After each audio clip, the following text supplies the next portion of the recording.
ராணிப்பேட்டை மாவட்டம் கலவையில் வீடுகளின் பூட்டை உடைத்து பல்வேறு பகுதிகளில் திருடிய தந்தை மகன் கைது. 28 சவரன் தங்க நகைகள், 2 கிலோ வெள்ளிப் பொருட்கள் பறிமுதல்.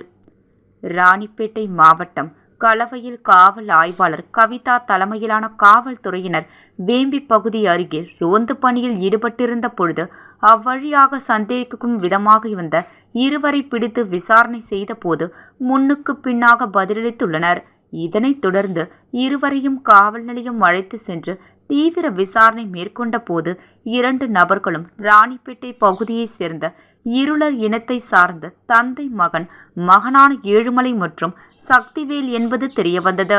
மேலும் தந்தை மகனான ஏழுமலை மற்றும் சக்திவேல் ஆகிய இருவரும் இரும்பேடு பகுதியைச் சேர்ந்த பாபா என்பவருடன் இணைந்து கலவை, வேம்பி, நல்லூர், கனியன் தாங்கல், வாழப்பந்தல், ஆற்காடு, திமிரி, வாலாஜா என பல்வேறு பகுதிகளில் நோட்டமிட்டு கோவில் மற்றும் வீடுகளின் பூட்டை உடைத்து கொள்ளையடிக்கும் சம்பவத்தில் ஈடுபட்டு வந்தது கண்டுபிடிக்கப்பட்டது.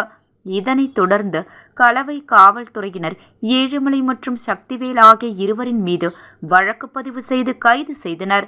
மேலும் இவர்களிடமிருந்து 28 சவரன் தங்க நகை மற்றும் 2 கிலோ வெள்ளிப் பொருட்கள் போன்றவற்றை காவல்துறையினர் பறிமுதல் செய்துள்ளனர்.